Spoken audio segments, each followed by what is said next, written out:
you everybody for coming. Before we get started, I'd like for us all to have a moment of silence for our brother, Pat Williams. He was a regular presence, as many people know, at our Cuba Solidarity events over many, many years and decades, with his colorful outfits, and everybody would remember Amanifo. He was a contemporary of Malcolm X and a strong supporter of the Cuban Revolution going back to when he left the U.S. Navy in the 1960s. So can we have a moment of silence for Brother Amanifo Williams?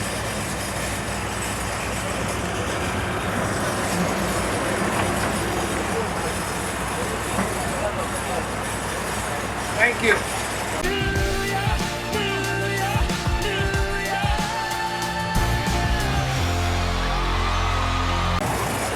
Okay, so this is our first event around the Caravan since we had one in June. Last month we decided to go to DC for the National Caravan, and that was very successful thanks to the work of Carlito and Jason and a number of other folks. We managed to fill a bus from New York to Washington, and we're part of the 350, 400 people or so that showed up at that very important demonstration that we were able to defend. We were able to defend that action even though we were outnumbered by many, many hundreds, maybe even over 1,000 of right-wingers that had been mobilized and paid for bus trips to come up to Washington for all kinds of activities. They tried to provoke us. We weren't provoked. We had a very strong discipline. Many organizations came together to defend that action. And when we heard about the attack on the mural here, this beloved community mural, which says so much also about solidarity with the Cuba in the symbolic face of Che, and along with the mural and Alviso Campos and the revolutionary heritage that's represented by both of these struggles of heroic Caribbean countries.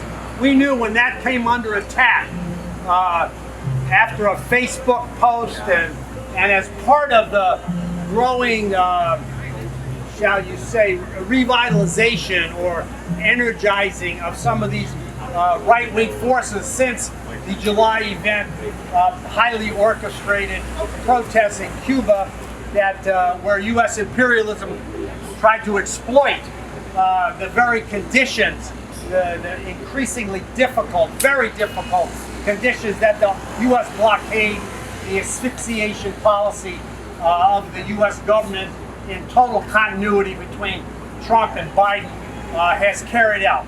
But when we saw this attack and other protests, and we saw how quickly the community, including Cuba Solidarity activists that are part of the community and part of the organization, how quickly the community came together to defend this mural, and beyond that, to defend our space, because this mural is part of our space to carry out work against U.S. aggression against Cuba, for the independence of Puerto Rico, and for many other causes that are in the interest of the working class in this community and across the country. So we knew that this was where we wanted to have the Caravan this month. Unfortunately, because of the rescheduling of the marathon, the bicycle marathon, we were not able, although we were originally told we could, have the car caravan aspect of these things to take place at the Harlem State Office building. So we had to call that off, and I want to thank everybody for coming to what this is, a rally. We'll have to figure out, and we'll have meetings, we'll invite everybody to for Cuba C to figure out our next caravan that'll include a rally and a place where we can have it and to really build it for all the reasons that we're all here today. Because we've seen the impact of this propaganda blitz that coincided, quote unquote, with the highly orchestrated actions against Cuba. So we know the battle of ideas is joined, and this is part of our public activity, and part of that to counter our counter-offensive to that. So I think I've spoken more than enough. I want to call on some folks to give presentations briefly, 1 or 2 minutes, and then we'll disperse. So let me start, as I often do at these things, with somebody from Casa de las Americas, which is the oldest Cuban-American organization in the United States that has been in support of Cuba and against the blockade. So, Jaime Mendieta.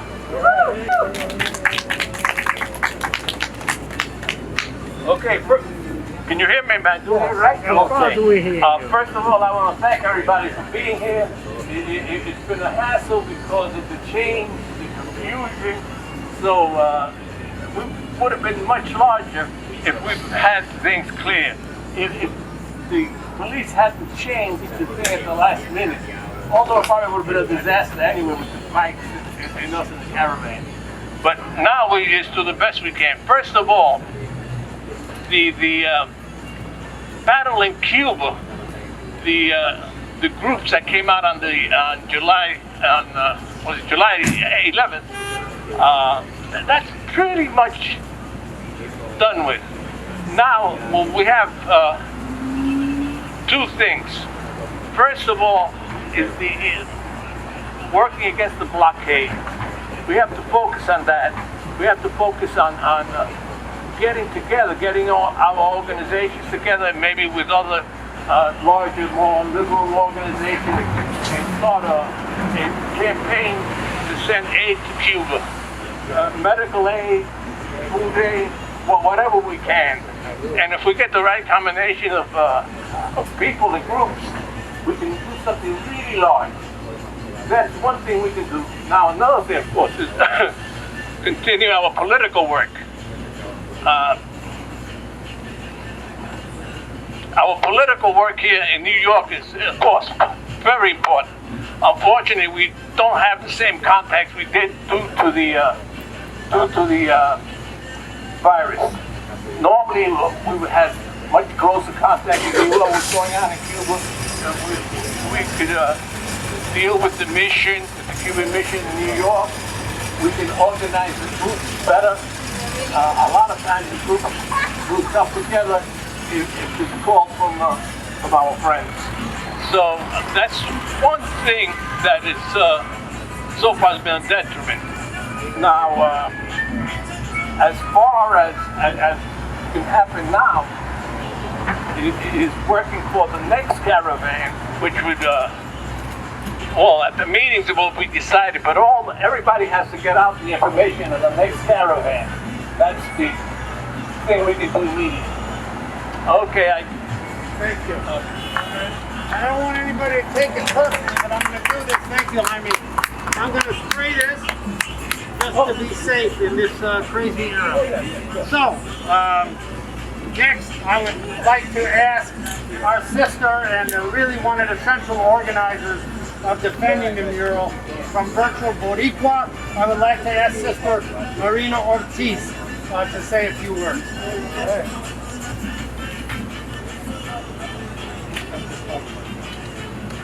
Hello? Hi. So, yes, I live here in East Harlem. I was part of the team that helped restore the mural in 2011. It's been here since 1999.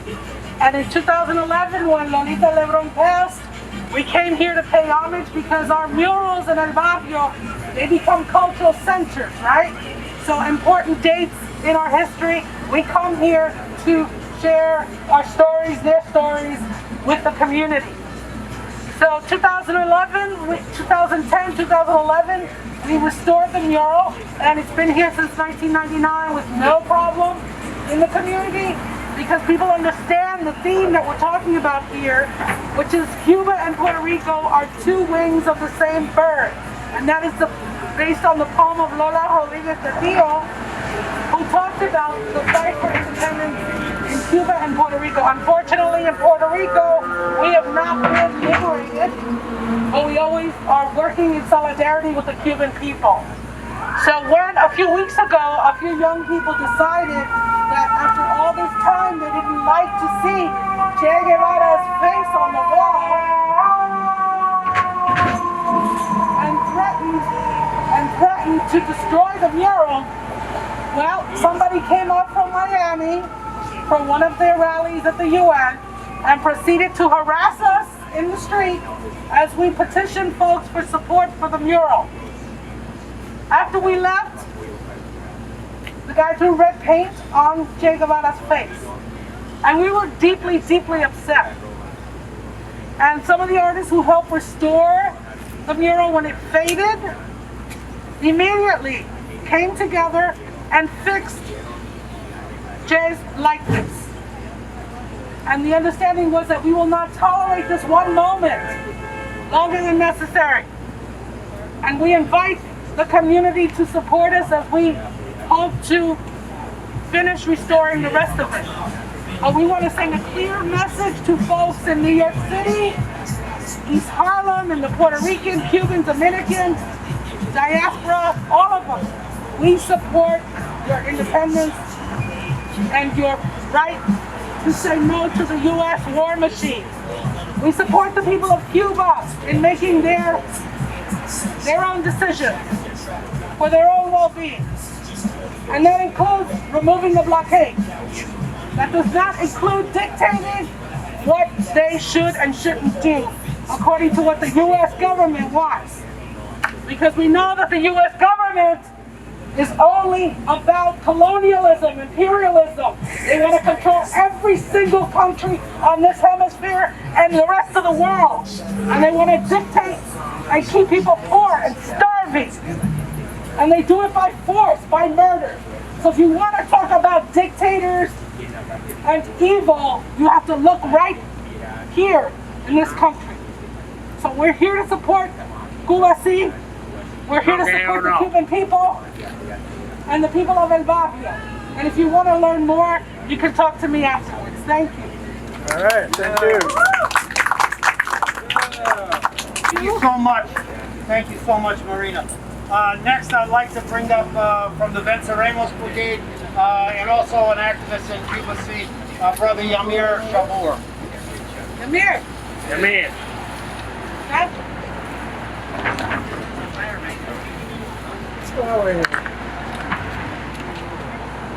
Peace, brothers and sisters.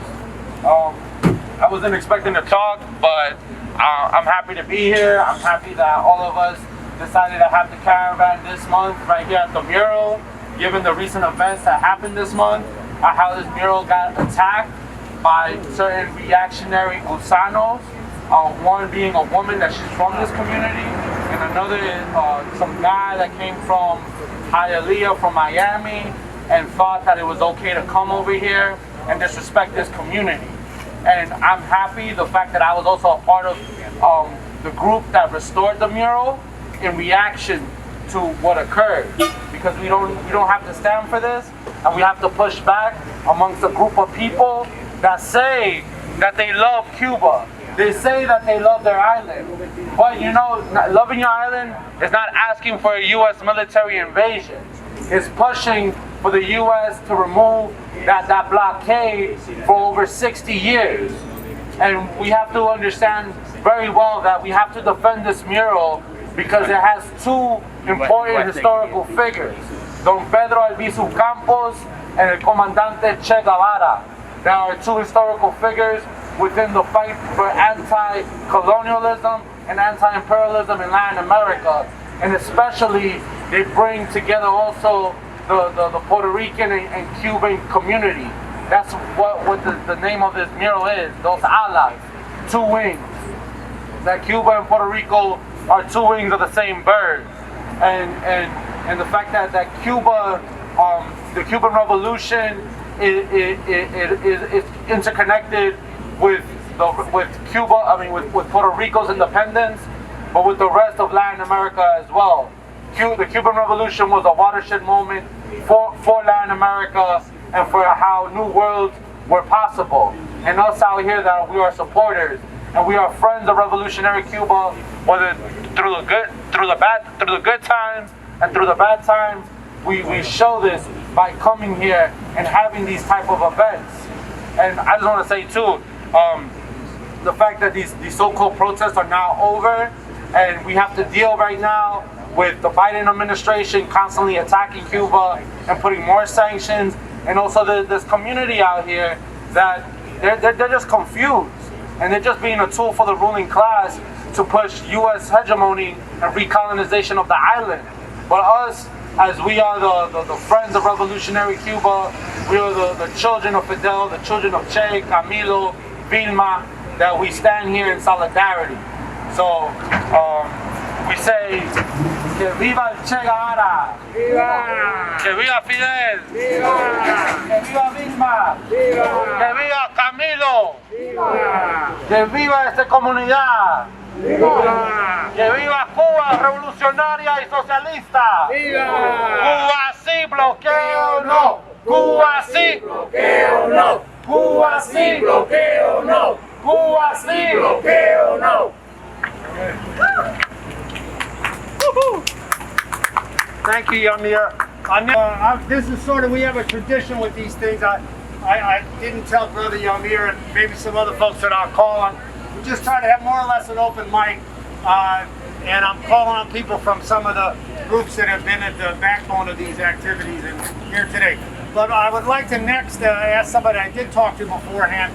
I think this is the first time that the U.S. Peace Council has been on one of these actions. I want to welcome them here and ask their sister, Jackie Lavelle, to say a couple of words.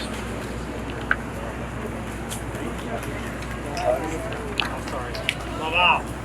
Hi, everybody. Can you hear me? Yes. Yeah, I had no plans to speak today, but I figured if I got here, the least I could do is convince everybody that I believe in the socialist movement that Cuba has been heroic in developing. And just so you know, the socialist movement in the United States has been here as long as we have been, as long as the country has been a country. It's not only, socialist movement does not only exist in Cuba, but they are making a heroic effort to prove to the world that socialism is truly the future. Cuba is a very, very advanced country. You know, education is free in Cuba. Medical care is free in Cuba. And the United States is embarrassed that a little socialist island like Cuba is providing free education and free medical care, and this big capitalist beast of a country with the most wealthiest country in the world can't even get their act together to give us free health care. That's a scandal. And just so you have more of a human face on this issue about health care, there has been a shortage of syringes, and there are organizations that have been raising thousands of dollars to send syringes to Cuba. But let me just mention to you one thing that a lot of people don't realize. Cuba has made their own vaccine. Yes. Now what do you think about that? What do you think about that? They are so advanced. They have a biochemical lab that Fidel started many years ago. And now they've proved that they can even develop their own vaccine. And they are giving vaccine to the people as we speak. I am in touch daily with a friend of mine who happens to be a percussion teacher, so I talk to him every day. His name is Lazaro. And recently Lazaro had a toothache, okay? And he was in a lot of pain. So I innocently said, well, Lazaro, just take an aspirin or ibuprofen. He said, what's that? I haven't seen a bottle of ibuprofen in a year. He said, we don't have it. No eye, he said, Jackie. It's not here. They don't have Band-Aids, aspirin. And still they move on. And still they move on to become the future. Now, Biden has been a real disappointment. He has not reversed the draconian policies of Trump, to the point that even those of us that are sending money to Cuba, they managed to stifle the money transfer. It's really, and they have no, not only is the medicine in short supply, the dollars are in short supply, and still they move ahead. So we need, and everybody has spoken on it today, we need to put pressure on Biden and our Congress people. They think we don't support Cuba. There's a lot of support for Cuba. I'm sorry, I've gone too long. All right. So, but thank you for listening, and remember, support Cuba. It's the future. That's what we're here. Thank you, Jackie. Thank you very much. Okay, just a couple more speakers. Again, thank everybody for coming. This is our beginning of our counteroffensive. There's about 15 of these taking place today across the United States here in the month of August, which is always slow. But we're revving up our activities, and I just want to say that this is happening around the world. There is starting to be aid starting to come into Cuba. Mexico has stood up. These are forces that are defying the blockade. So now I would like to ask Roger Colero from the Socialist Workers Party to speak. Roger is also the SWP candidate for mayor. Roger.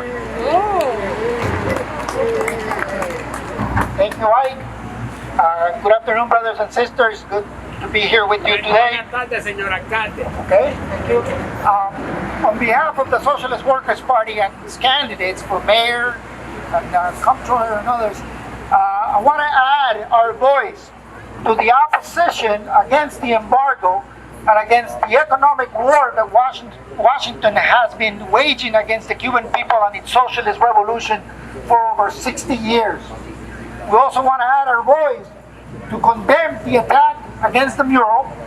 The working people need every inch of space in order for us to debate, to educate ourselves about our own history and about culture and every other form of struggle that we need. I also wanted to speak a little bit about what has been said a little, the previous speakers have talked about the necessity to educate about the Cuban Revolution, about the socialist revolution in Cuba, which is what Biden and every other president that came before is seeking to destroy. There is nothing else to defend about Cuba without the socialist revolution. And we must explain it, we must educate working people, because the Cuban people continue to demonstrate that. You just saw it once again with the contingent that went to Haiti.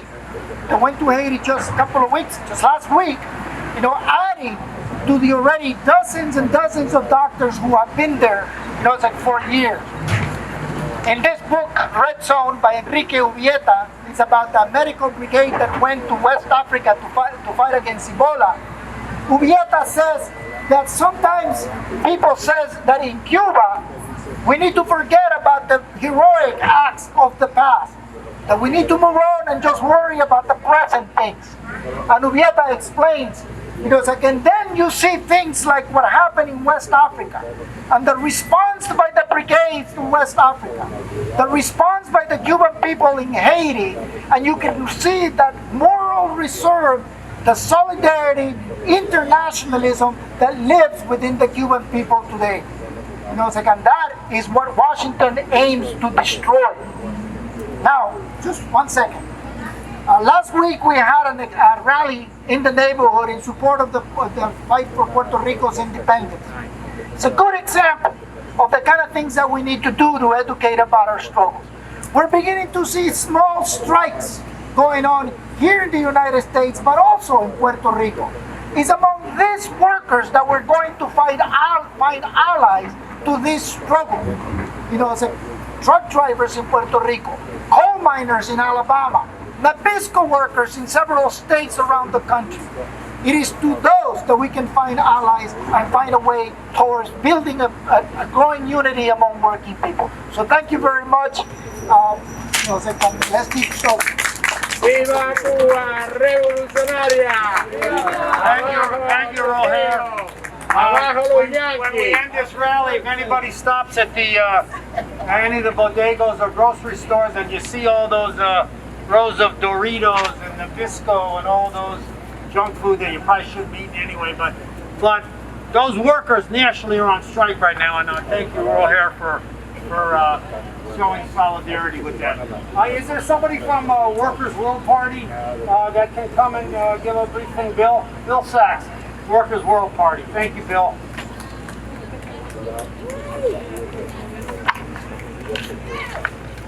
On behalf of Workers' World Party, we want to offer our support, total support, to the defense of this very important mural, which represents the anti-imperialist solidarity between the Puerto Rican people and the Cuban people, which has been going on for many years. And whatever we can do to help maintain, to make sure that this mural stays where it is, we would do so. In addition, on behalf of Workers' World Party, we offer our total solidarity with the movement to end the criminal, illegal blockade against the people of Cuba. This blockade represents the longest restrictive sanctions against any country in the world, against a small country of 11 million people.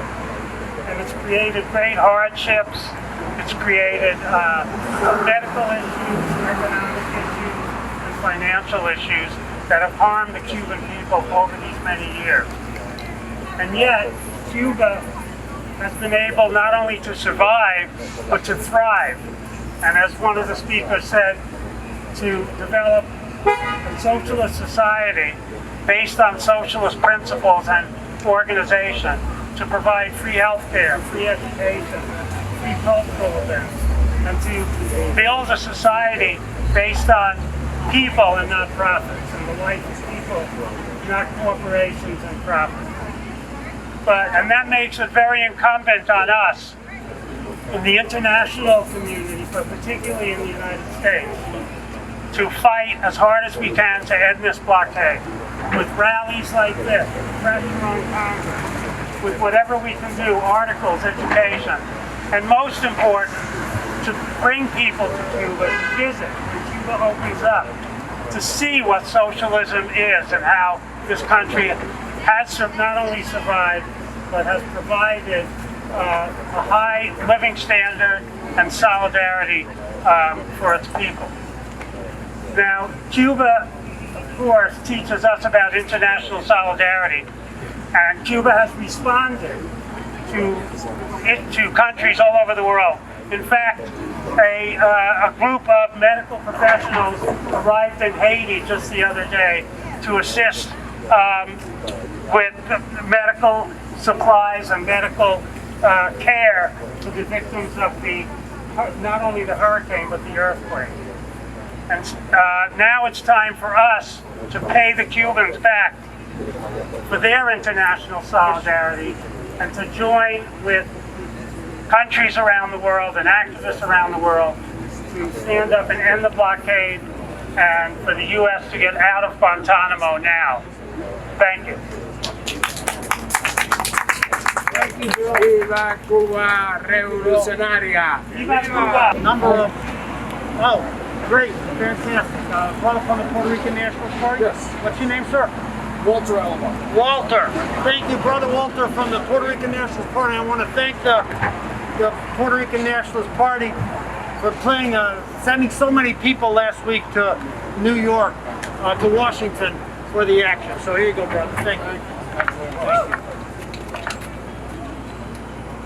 Hello everyone, my name is Walter Alomar. I'm from the Puerto Rican Nationalist Party, the New York chapter, as well as the president of the Organization for Culture of Hispanic Origins.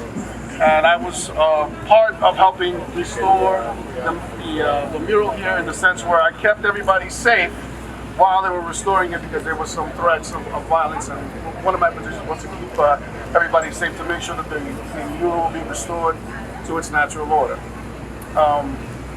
Puerto Rico and Cuba has always been brothers in arms since the beginning. And if I'm permitted, I would just briefly like to talk about one thing regarding Puerto Rico. September 20th, 2021 will be the 4-year anniversary of Hurricane Maria striking the island of Puerto Rico and costing the lives of more than 4,645 victims. My organization is erecting a monument here at Taino Towers. It's going to honor the victims of Hurricane Maria. The event will take place at September 20th this year at 10 a.m. We'll have several guest speakers, some celebrities as well. And I'm asking anyone if they can please come down. It's a free event. It's open to the public. It's going to be outdoors. So it's open for all. Anybody can come on down, express your feelings, your thoughts on what took place that day. Light a candle, say a prayer. We'll have some live music as well. So if you can, one of my compañeros is passing around flyers right now regarding the event. So please come on down. So we're also having another event on September 12th as well. I'll have some more information about that later on. Thank you. Thank you, Walter. Please, Walter and brothers and sisters from the Puerto Rican National Party, send us online. Please send us online that material and for the September 12th action, and we will make sure to publicize it because we have a very big list for Cuba Solidarity. Okay, before we break up, I'd like to ask Aaron Feely-Naham, who is representing the New York, New Jersey, Cuba Sea Coalition, which has been the group that's been organizing these solidarity caravans, to give us a brief update. Many people have spoken about the difficult conditions because of the blockade and the pandemic situation in Cuba. But I'd like Aaron to just give us a brief update on the fantastic response we've had in the United States with the Syringes for Cuba campaign. Thank you, Aaron. Hello? Hi. I think all of you are aware, because most people that I look out on are Cuba Solidarity activists, that there was a dire need because of the U.S. embargo for supplies in Cuba. At a time when Agala, the homegrown vaccine that Cuba had created, took 3 syringes per dose. They had no syringes, thanks to the U.S. embargo. In a very short time, 4 to 6 weeks, after this was known, the Canadians first began to gather syringes, and then the U.S., various solidarities groups from the Saving Lives campaign, all of the solidarity groups got together, and $650,000 has been raised. We have sent over millions now of syringes. They arrived in Mariel Port. These syringes are now in people's arms, giving out the vaccine. It took them less than a week to get them to the various clinics within the area, and they are being distributed. We still have several. We have more money. We have more syringes to go. Right now, because of the issue in Haiti, there's less emphasis on other supplying things in other areas.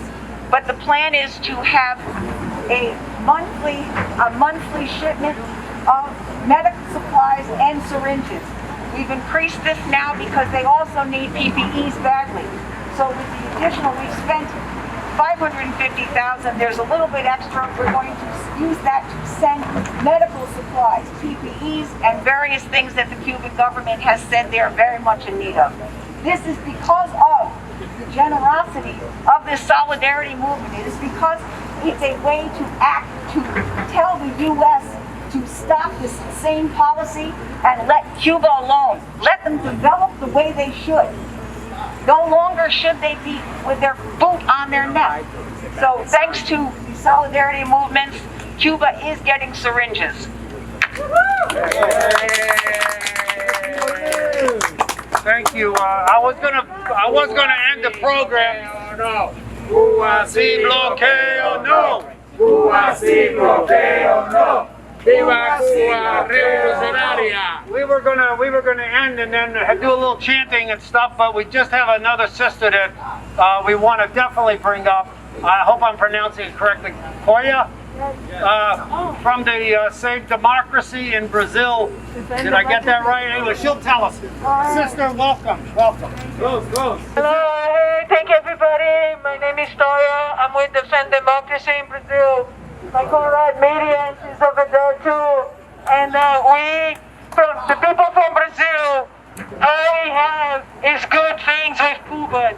When I'm here in the United States and the Americans tell me, oh, what about Cuba? And I tell them, my whole life and beyond my life, the whole history of my country, we have a history of the U.S. interfering on my country. We have a history of the United States teaching my people how to torture each other. That's the history of the relationship we have with the United States. However, the relationship we have with the Cubans is a history of receiving our people when they were being persecuted by the militaries during dictatorship.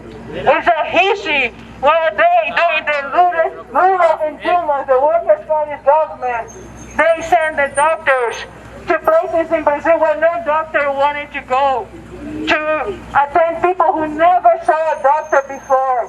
So the Brazilian people, all we have for the Cubans is solidarity, it should be thankful, and it should be also inspired by. They received a Lula. Right after he was out of jail, he went to Cuba. He received a Lula there. He even treated Lula for COVID there, by the way. Treated Lula for COVID there, you know? And I want to also bring another perspective for the people here in this country. Because I think not too long ago, we were seeing the sad images of the people in Afghanistan who finally tried to manage to put the Americans out of that country. And as we are seeing that process and we are seeing that happening, not too long ago the Americans, when I say that is the United States government, right? They were out there talking about Cuba. Oh my God, Cuba. And then this happened in Afghanistan. And at the same time this was happening in Afghanistan, the Cubans themselves were in Haiti, helping the Haiti people because of another earthquake. And we see, I've been to Cuba many times. I have my dear friends in Cuba. I worked on the case of the Cuban fans too, you know, and I know how much this blockade is making these people in Cuba suffer every day because of the blockade of the United States blockade. But even though, under all those conditions, they sent people to Haiti when the earthquake came. So in the same week, they were sending doctors to Haiti. The United States were dropping people from airplanes in Afghanistan. So we see who cares about human rights at the end of the day. We see who cares about humanity at the end of the day. And this is the Cuban government, this is the Cuban people. It's not Biden, it's not Trump, it's not the U.S. imperialist government, it's not that. And we in Brazil, Lula is with the Cuban government. We are with Lula. We're gonna take power back in Brazil. And we're gonna not only support the Cuban people, but we're gonna support Venezuela, we're gonna support Maduro, we're gonna support Bolivia, we're gonna support Peru, we're gonna support Ecuador, and Latin America is gonna stand up back again because the United States has no peace with us because we're gonna stand back again. Thank you. Maybe the very first government that the United States overthrew, democratically elected government, was the government of João Goulart in Brazil in 1964.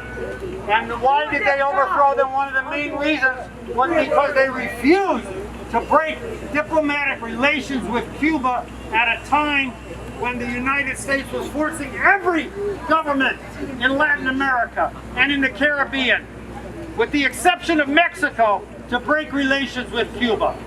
Today it's a different world in Latin America.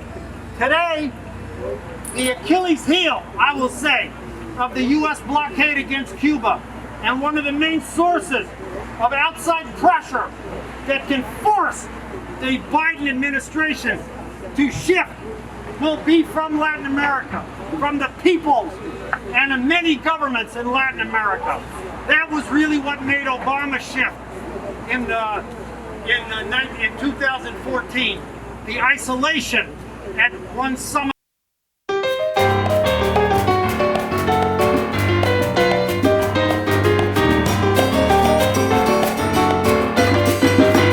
Thank you everybody for coming. Thank you for this really spirited rally. We're going to get a lot more numbers in September 25th. And let's continue to support the Syringes campaign, the PPE campaign, and fight to end the blockade. Thank you, everybody. Cuba sí, bloqueo no. Cuba sí, bloqueo no. Cuba sí, bloqueo no. Cuba sí, bloqueo no. Cuba sí, bloqueo no. Cuba sí, bloqueo no. Cuba sí. ¡Venceremos!